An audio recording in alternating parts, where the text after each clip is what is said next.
Hello, everypony. It's Sheepy Chabot. Today I am reading In Sheep's Clothing by Kydois. It's Chapter 1, Nymph. Now. I sighed. I missed the hive. I missed being able to sit back in a high nook in the cool caverns under the Badlands and flip through a pony novel brought back by the infiltrators. The training was difficult, but I didn't have to worry about the hostile changelings as the counter-espionagelings had to. My talents never lent themselves to love collecting and espionage, but rather how to spot, how to find, and to scout. And I think the queen, my broodmother, figured that out sooner rather than later. It's strange to think that that was only a week ago. It was almost dizzying how quickly I went from finishing my training to sitting out in the field. I was barely even out of my nymph years. I shifted unsteadily on the tree branch I was perched on, still recovering from the disorientation from the Queen's teleport. It was an honor that the Queen saw me off personally on this assignment, but I wished my broodmother could have been there too. There was barely even enough time to comprehend what I was being told in my briefing before I found myself staring down into the Queen's flaming green portal. Still, it wasn't difficult to understand what was happening. Even with my limited understanding of changeling politics, our hive's infiltrators in Equestria fed us a few important pieces of information. One was that Princess Celestia was up to something, and when the leader of a country known for being one of the best sources of love, if not the best source, gets an idea in her mind, changelings notice. No Ling knew what it was. Without an infiltrator deep in the government structure, and with Celestia using only verbal communication exchange behind arcane privacy seals, it was highly unlikely our hive would be able to hear anything. But the few Lings in the Royal Guard did give us a lead to follow. Guard Captain Braveblade, a known member of Celestia's inner circle, was sending a scouting group to the Everfreeze Forest. That's it. Well, that was a lie. We knew the names of the scouting party and what they looked like outside of their enchanted armor. But regardless, that was the extent of our hive's knowledge of Celestia's workings. It certainly speaks to the wisdom of the pony's princess to keep information so tightly handled. If anything, our hive knew more about the workings of other changeling hives than about Celestia. Speaking of the workings of other hives, the second piece of information that a rival hive's infiltrator group was currently in the Everfree waiting to ambush and replace this particular pony scouting party. That bit of information alone bumped Braveblade's orders from questionable oddity to paramount priority. I just needed to trail the pony scouts and prevent the rival hive from completing their mission without alerting the ponies. It was just as paramount that the ponies never learn of the existence of changelings as it was securing the upper hoof over the other changelings. The reasoning behind choosing me for this operation made sense. It was a job made for a ranger, but at the same time, I'm completely baffled as to why they assigned this to me. Why send such a fresh ranger in such an important mission? Was there no Ling else available for the job? Well, that was unlikely with how large Queen Chrysalis expanded her hive. Did they think the Everfree Forest would provide a great place for my first outing? There was plenty of cover, certainly, but very few Lings had not heard the horror stories of the uncontrollable, unresting jungle that is the Everfree.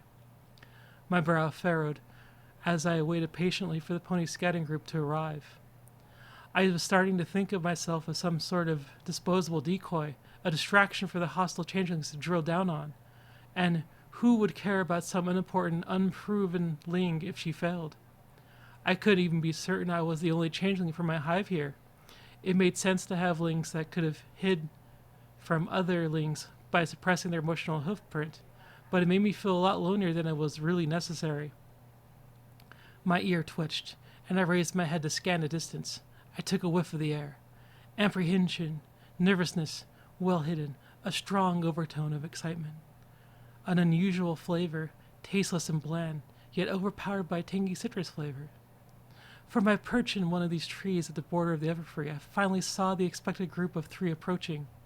An earth pony mare led the party, light blue with a neon pink mane. Silent, but itching to move faster.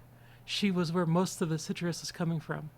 A Pegasus stallion followed shortly behind with a coat with an indigo mane. Straight posture, even when walking, suggested a by-the-book sort of guard.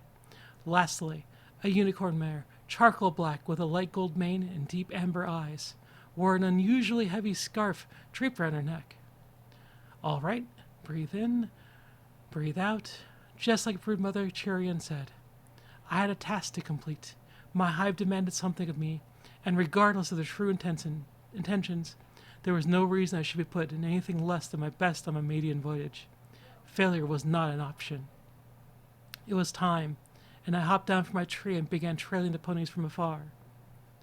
Overwatch. I adjusted my scarf nervously as I stared at the border into the Everfree. Spending a majority of one's life in a city meant there weren't a lot of opportunities to get out into the wilderness, but I was certain that I was looking at was not representative of the forest as a whole. Besides the clear lack of pony maintenance, something I've been told was an impossibility was the Everfree. The atmosphere was also giving me an uncomfortable pressure in my horn. It wasn't enough to stop me from using magic regardless, but there was enough pressure to make a unicorn think twice about using any more magic than necessary. I was surprised there was a path to the forest to begin with. It was strange that ponies would willingly venture into the Everfree, let alone enough to justify a government investment in a piece of infrastructure leading in. The path itself wasn't particularly well maintained, though. Probably laid down a long time ago and forgotten, but it begs the question of why it was laid down in the first place. Vice, like the ham-headed earth pony she was, proceeded to walk straight in. I exchanged a nervous glance with Steelblade before walking in after her. So, I hesitated, looking awkwardly at the other two members of my group. Any of you know why we're... Nope, Vice Grip replied, a huge grin on her face. I rolled my eyes. No, not you. You don't actually pay attention to anything besides what's in front of you, I said, turning to the Pegasus of the group. Surely you must have heard something of what we're doing out here. I'm all for vacation time in Ponyville, but an expedition to the Everfree wasn't what I had in mind for nice family fun. Steelblade let an awkward cough into his hoof. I only heard a smidgen of what we were supposed to do. Dad was never really one for big details. I stumbled over an errant root lying in my path, blinking for a moment. His father? I thought Braveblade was supposed to... Wait, your dad's the captain? Yes? Steelblade stated, looking legitimately confused. I thought every pony knew. No pony seems to want me to forget it with how often they bring it up. Here, I thought I was a not paying attention one, Vice said with a wink. Her Stalingrad accent, think. Say, were you not asking something earlier? I let out an exasperated sigh. Right. Fine, we're talking about this later. I can't believe you're only taking until now to say anything about it. I grumbled, taking a deep breath. Anyways, this whole scouting thing, what we're here to do exactly? According to Dad, there's some sort of castle ruins in here somewhere. We're supposed to scope out the area, take notes on the surrounding region, and... Hold on. He stopped, reaching into his saddlebags with a wing and pulling out a scroll, which he unrolled. Here we go. We also need to make sure that this sculpture is still in the castle. He turned the scroll to me, which I took a hold of in my magic. It was a general map of the area with the location of the castle clearly marked, as well as the path we're currently taking. The corner was a rough sketch of what looked like a fountain. There was a large base and a central pillar with 5 arms extending from it, each holding a stone orb on top. What in TARDIS is this supposed to be? My brow furrowed as I looked up at the Steelblade. And why does the captain give flying feather about it? Vice Grip finally appeared to notice the discussion at Hoof. What we're supposed to be? She said, turning back and snatching the paper from my magic. What are we supposed to do with this? And are we blowing something up? Steelblade blanched. What? No. Oh. I immediately walked over to Vice, flipping open her saddlebags. Please, don't tell me you... No. You did. I snatched a small dark red booklet from an interior pocket, thrusting into Vice's face. No, Celestia, no. Why are you even carrying this around? No, it doesn't answer that. I know exactly why you'd carry explosive runes around, you maniac. You probably forgot you even put this in here in the first place. No, we're not blowing up anything today. Oh, what? Vince whined. I know how to handle them. You know I know how to handle them. And it's the Everfree, you know? The place with the wonderful things like hydras and manticores. When I said we're not blowing up anything today, that includes local wildlife. I quickly stowed the book in my saddlebags. I'm keeping this until we get back to Canterlot. I can't believe you even managed to sneak this from my armory. Come on, it's not like... I whipped out the spray bottle from my saddlebags and squirted the earth pony down, much to her wide-eyed dismay. No, no, bad V. Steelblade massaged his forehead with a hoof. Look, we just need to make sure the statue is there, and we all as where it is. Mostly, we just need to take notes on the area around the castle. I stopped to put my bottle away as Vice shook the water off her face. I guess. But for what? Field trips? I snorted. I didn't expect my first assignment at boot camp was going to be a glorified guard-sponsored cartographer. Steelblade shrugged, but before trotting down the path, which was beginning to give way to rough ground tangled in roots. Well, we should do it anyways. I don't believe they'll give us an assignment without a reason for doing so. But this feels like some sort of lesson. I took back the map. I took back the map from V in my magic, keeping it open ahead of me as I followed. You know, the type of lesson that's completely pointless besides showing you can do it? I sighed. Well, no point in going against orders now. Let's just get this thing done. Nymph. I stalked slowly behind the three ponies, thankful that the brush was so thick. It was easy to disguise a black carcass in the shadow, never mind my relatively small stature. For now, if I'm still growing. I hope I'm still growing. I don't want to stay this size forever. I shook my head to clear my thoughts. I was able to glean a little more understanding into the situation from their conversation. It made sense as to why this particular group of ponies was being targeted. If the enemy hive were able to ambush and replace the son of one of Celestia's confidants, they instantly had a ling right next to some of Equestria's most important ponies. The group didn't sound like they were very in the loop, but a lot of hives would kill for that kind of proximity. Speaking of replacing ponies, if they were to replace every pony here, that means there are at least 3 changelings in the area. I couldn't detect any of them. I frowned as I moved to the next piece of cover, a tall piece of brush. The ponies were arguing over which direction to go. The black unicorn mare, her face buried in the map, tracing out a proposed path with her hoof. I'm fairly certain no hive outside of Queen Quistralis could hide their emotions. Fake their emotions, maybe, but hiding their emotions also meant suppressing their link, and other changelings would loathe to give up the link for what seemed like a useless tool for blending in with the ponies. Detecting nothing outside of the 3 I was tailing was concerning, especially with how emotionally sensitive I was. Perhaps they were farther in? My gut started to churn. As a ranger, I was expected to be able to find and take care of the problem without ever being noticed, often separated from the rest of my hive. Long-range precision spellcasting may be one of my specialties, but I was going to have to stop an unknown number of changelings from completing their goal in the forest so thick that sightlines were non-existent. I was going to have to be uncomfortably close to them to be able to do anything. Now that I thought about it, they left me with only barely enough love to survive a week alone. I was really starting to feel like some sort of bait, just there to lure the enemy changelings into revealing themselves so my own hive could come in and clean up. I bit my lip. I hoped my hive mates were nearby, or I was going to leave the world a lot sooner than I wanted to. Or later if the enemy changelings were inclined to torture. Stop, no. I had to keep myself calm and collected. A ranger was made on patience, and I should not be losing my composure this early. Breathe in and breathe out. The earth crackled loudly, and it quickly curled up into a ball of terrifying ling when the ground began to rumble. There was panic yelp and shouting in the distance, but I waited until the forest had settled down before I peeked out towards the pony group. The pony group were currently 2 members short. Overwatch. Are you all right? I peeked hesitantly over the edge of the cliff I stood on, one that had just crumbled before my very eyes when Vince stepped up to it. There was a hole in the tree line, but the canopy was still too thick to see clearly. Yes, we are. Good, Vice said in a chipper tone. Steelblade is wonderful pony.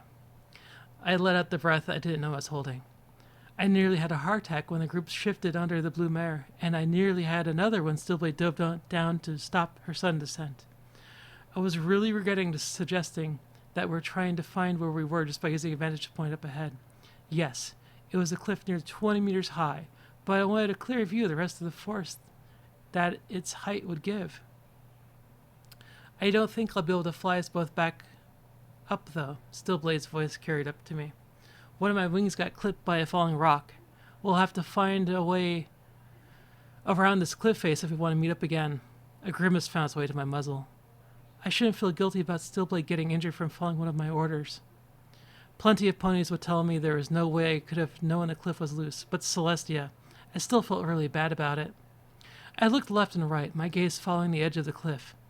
If there's an easy way down, I can't see it from here. It looks like there's a path somewhere to the west on the map where we can regroup. You two can both walk, right? Of course we can walk. Voice again. It will take more than the cliff to stop us, Vist, right? Yes, we shall follow it to meeting point.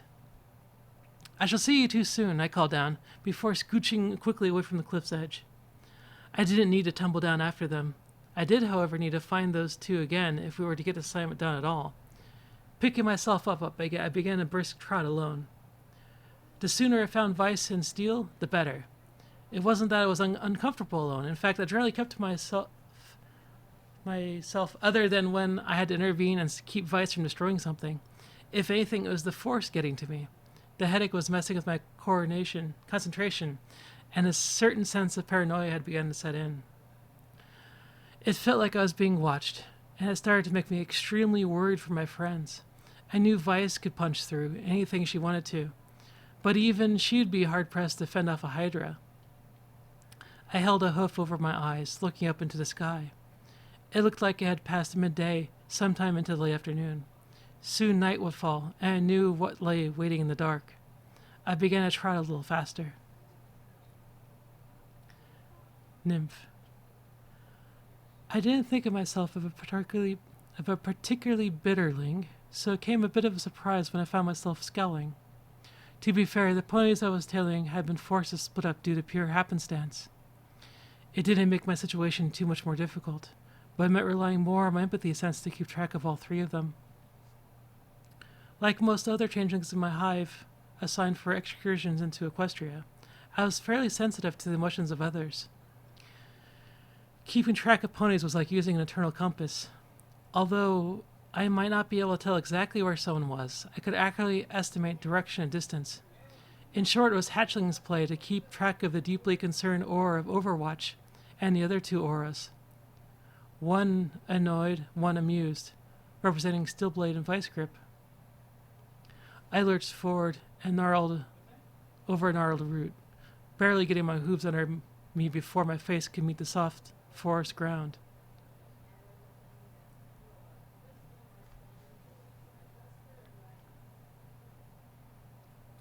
If it was possible, my scowl deepened. Using my empathy sense to keep track of the ponies made it feel like I was trying to navigate with only a mental map and a blindfold. I stopped and closed my eyes, taking a few calming breaths to refocus. I reached out with my senses again, finding the ponies moving in generally the same direction, following the edge of the cliff.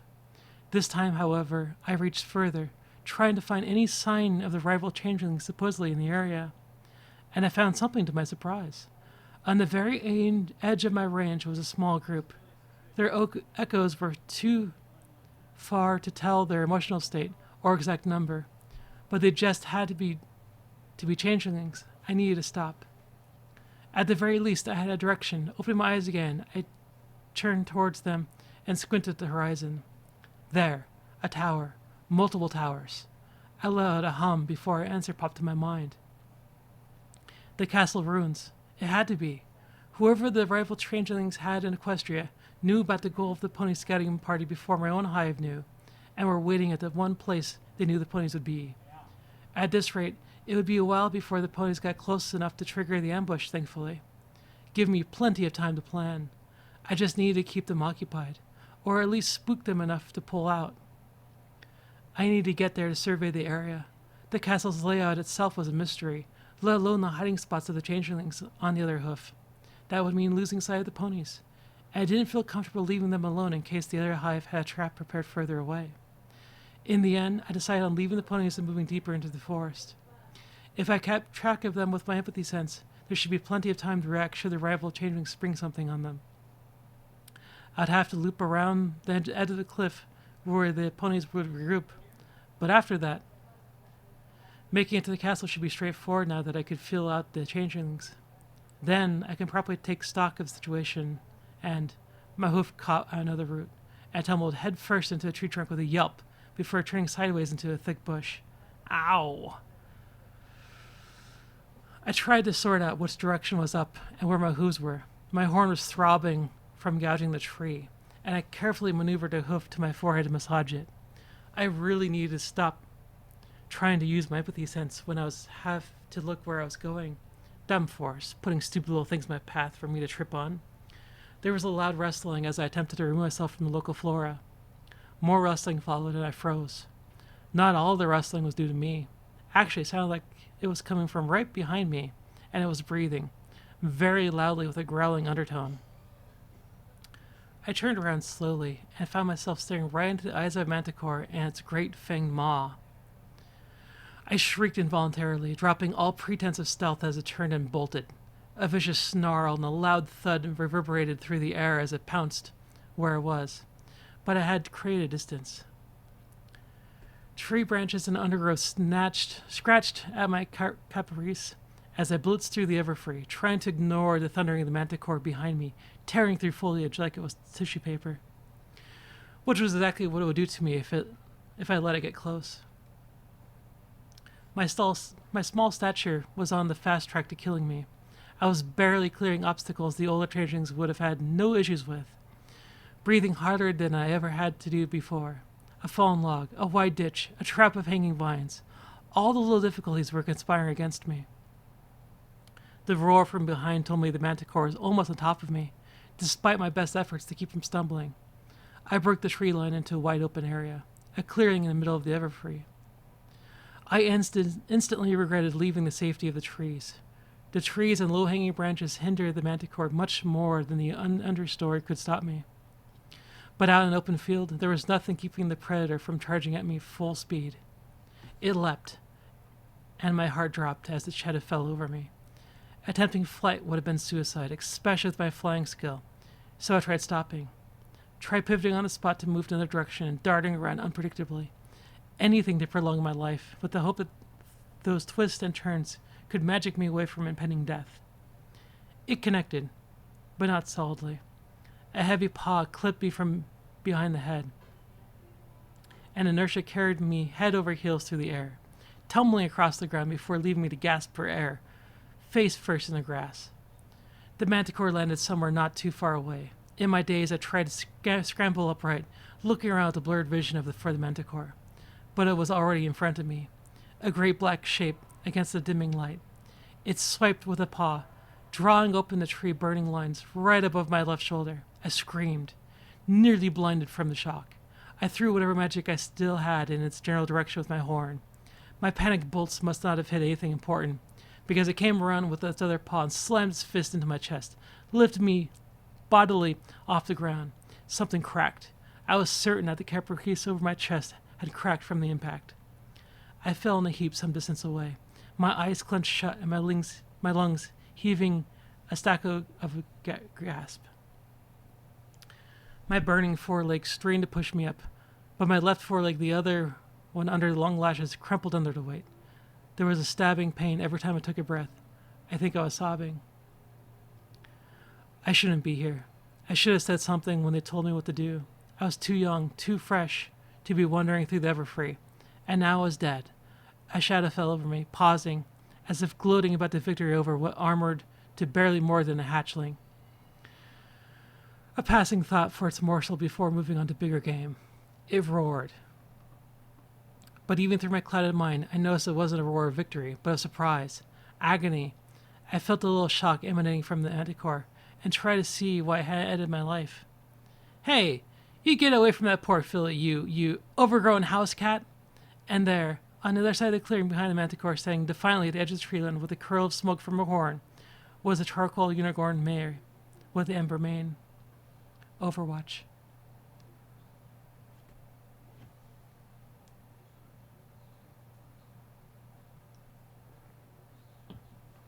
I did it. I lost my marbles. I should have thought more when I heard that scream. That panic cry for help. But when I heard it, my brain just shut off. I had to do something. So I galloped through the Everfree, found the swath cut through the branches, and followed the disturbed foliage to this clearing, where I saw a manticore hovering over a prone body, one shaped like a pony. One of the first lessons I learned in the guard was there's no waiting in some situations. No time to talk down a robber, or to persuade an armed kidnapper to consider giving up. Some things demanded immediate attention, and this time I took it. I charged up the fastest bolt I had ever conjured and sent it speeding towards the manticore like a laser, stinging it in the rear. It arched its back, clutching at the singed area as it roared again in pain. Yet even its cry of shock was one of the most terrifying things I'd ever heard. No one for knowing when to stuff it. I decided to draw its attention with a little something more. "Hey, you get away from that poor filly, you overgrown house cat." Yes, I was quite the wordsmith. Regardless, I got the manticore's attention, and it turned to me with an angry growl across its feline face, baring sharp, serrated teeth. Now would probably be a good time to figure out what I was going to do. Nymph.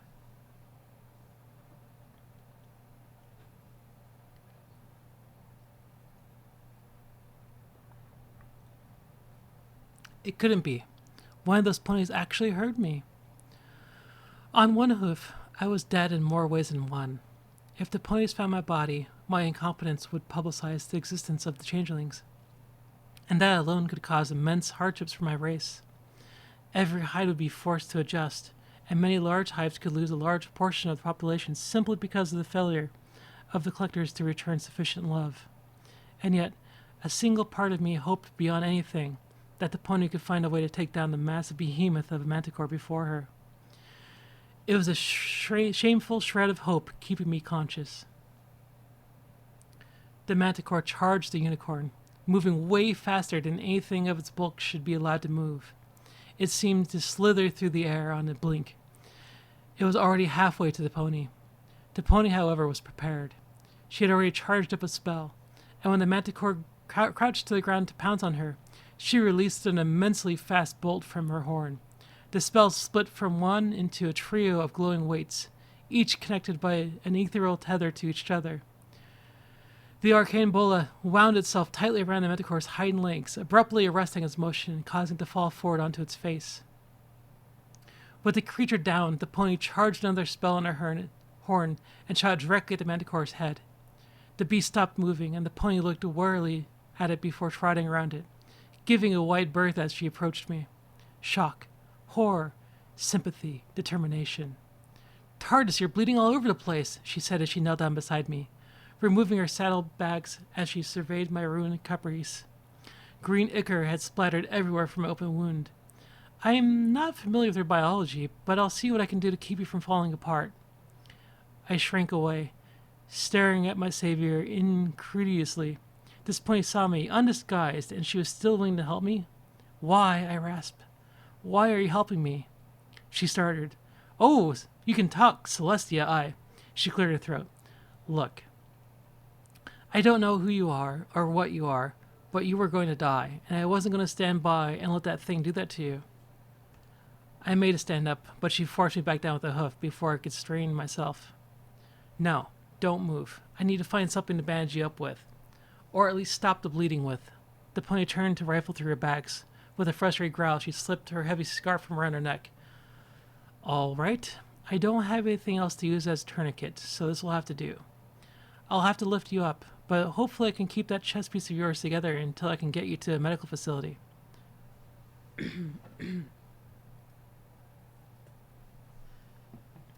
But I trailed off into the silence, staring intently at the guard as she lifted me up with her gentle magic. But I noticed something off in my empathy sense, and I looked up, horrified. She noticed it too, her eyes widened as a shadow fell over her. She tried to bolt upright, but it was too late. The jaw of the manticore closed almost completely around the base of her neck, and she let out an ear-piercing shriek as she tried to fire off another bolt at it.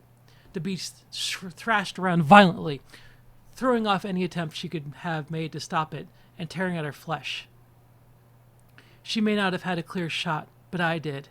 The pain having subsided enough for me to concentrate properly, I threw a bolt of what little love reserves I had left at the manticore's face, scoring a direct hit at its eye.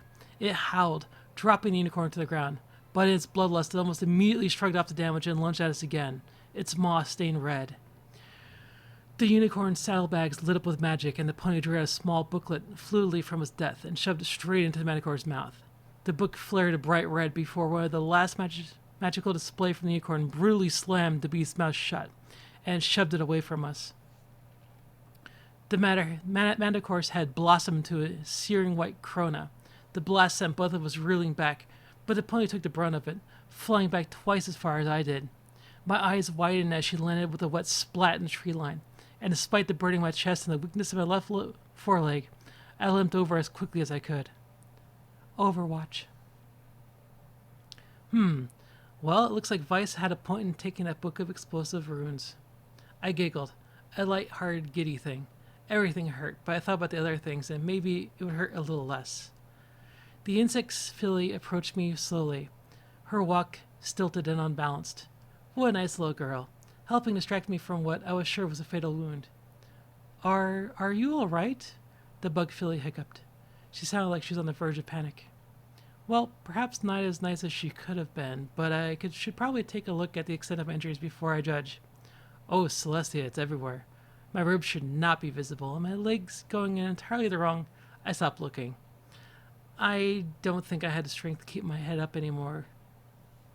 Anyways, there's a 50-50 chance that I'm probably maybe not okay. The underlying gurgle to my voice was likely not okay either. Turning my gaze to her as well as I could, I said, "Oh, right, I forgot to wrap up your chest thing. Do you know where my scarf is? I usually never lose that thing. My mother gave me that scarf, before she died." Something blocking my airway was dislodged with a choking noise. Ah, Dad would be super sad that I lost it. He was so distraught when Mom died. Lost his research job and everything. Can't imagine how you take it when I choke here. I giggled again. I made it funny. The little bug's filly face scrunched up as she was staring at a drunk pony trying to balance a meteor tower of plates on her nose. I should know. I've used that expression tons of times with V. At least twice with that exact situation. Why are you talking about your dad? She said unsteadily. Why are you not more concerned about yourself? Her gaze flickered over to my wounds, but she tried keeping her eyes pointedly away from them. Because I love my dad, I replied with a chuckle. Of course I would care about him. Besides, death can rarely get your priorities in order. I guess I just loved others more than I loved myself. The bug filly looked down, fidgeting with her hooves. Her ear twitched, notably enough that it drew my eye even in my stupor. She looked around with an air of urgency, biting her lip as she used her hoof to rub her foreleg. The filly drew a breath and turned to me. I can make sure your father doesn't worry about your death. I raised an eyebrow at her. Well, I'm sure that Dad joined Mom pretty recently. Probably doesn't have anything to worry about now. Then I can make sure your hive teammates don't worry about you. It'll be like you never died. I narrowed my eyes at her, even as my hope built in my chest. Explain. The bug filly seemed resentient, looking down at her hooves, mumbling unintelligibly. She finally took a deep breath and looked at me again. I can take your appearance, down to your cutie mark, and the way you wear your mane. And my personality, my friends would definitely be suspicious if you started acting completely different from me. Memory transfer. Changelings like me can take a copy of her memories. I can be exactly the same as you. Here, watch. With that, she closed her eyes and started concentrating. Her brow furrowed together and looked like she was straining. A flare of green flames swirled around her, and in her place was a mirror image of me, save for the 3 nasty lacerations above her left shoulder. She was even taller, maybe not quite my height, but not immediately noticeable to the typical observer. Even my cutie mark, a single apricot with a leaf, looked exactly how I had been used to seeing. It was uncanny how much it looked like me. I kept my gaze on her a little longer, trying to eke out any weakness in her composure, but I couldn't keep it up. I let out a breath and asked one more question. Could you have taken my memories even if I said no right now? She stiffened, thrown off kilter, but she quickly regained her composure as well as she could. Yes. I let out a contemplative hum. What's your name? Nymph, ma'am. I smiled at her, and she seemed almost surprised by that, her eyes widening just a tad. Good luck then, I murmured, my eyes drifting close as I laid there. Take care of them for me, will you? Remember, don't let Vice out of your sight for too long. Make sure Steelblade gets out more, and thanks. I waited there, barely registering as the bug, as Nymph murmured something under her breath and lowered her horn to mine. Nymph.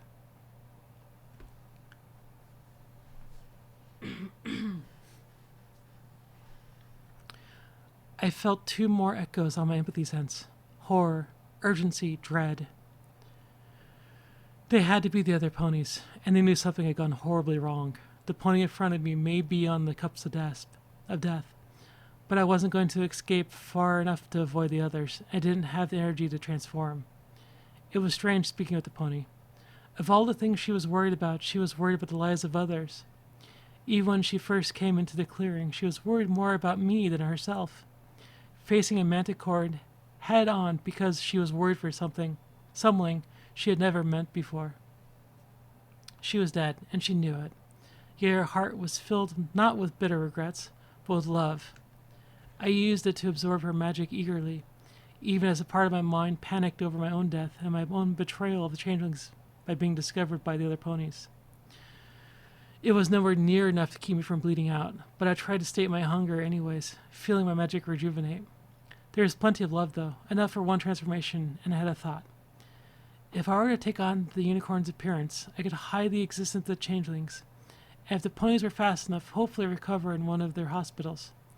I could secure an advantageous position in the ponies' royal guard for my hive, and subsequently away from the rival hive, and the pony's memory would provide plenty of information to keep an infiltrator planted for a very long time. The spell I was planning to use wasn't common fare amongst the hive rangers, but since it was a common spell for the infiltrators, I felt I could perform it without issue. It was a plan banking on the slim chance there was enough ambient love to heal, but it was a chance to survive.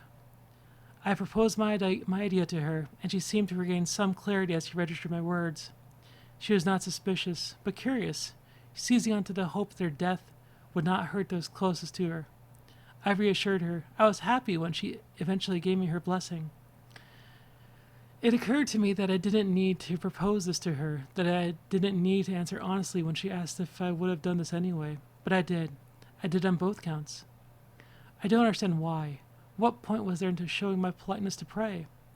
Thanks, she finished, the word dying on her lips as I felt her fade. I let a sigh.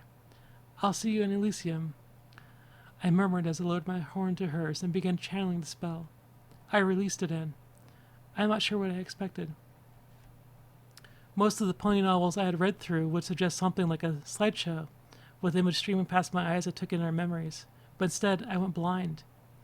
My mind completely shut down, like the moment just before falling asleep, and I realized off-hoodedly that it wasn't just my vision that died. I wasn't getting any input from the outside world at all. I couldn't hear the ambient chirps and rustling of the forest, nor could I feel the blood-soaked ground under my hooves. The smoke that used to fill the air filled with nothing instead, and my empathy sense told me I was completely alone. I would be panicking if I had the mental capacity to do so, but as it was, I was completely content to sit in the little pocket of calmness partitioned away in my own mind. A part of me noticed the spell was continuing without my input, continued to draw energy from the pony and me as it combed through everything in the pony's mind. It was hard, perhaps impossible, to know how much time had passed. But just as suddenly as I entered my fugue state, I left. The world came in sharp relief around me as I snapped back into consciousness. Sights, sounds, and smells fought for attention in my reawakened mind. But the most urgent signal came from my empathy sense. The two echoes were no longer echoes, but more like sirens.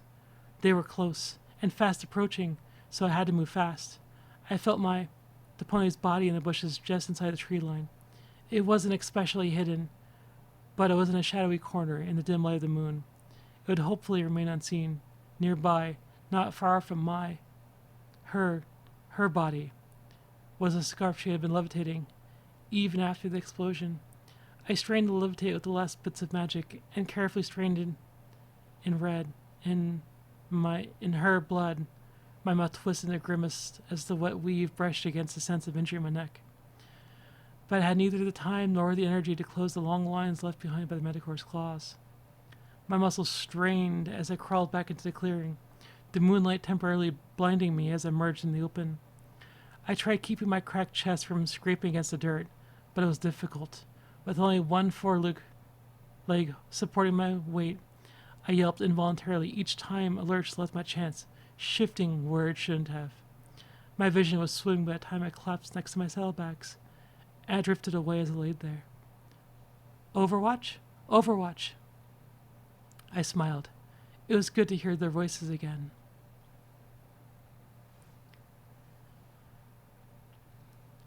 Thanks for listening, everypony. This has been Chibi Chibo. Please comment. Let me know what you think. Let me know if I should continue. Comments, questions, criticisms. Please be social. Give me your input. Thanks again and have a great day.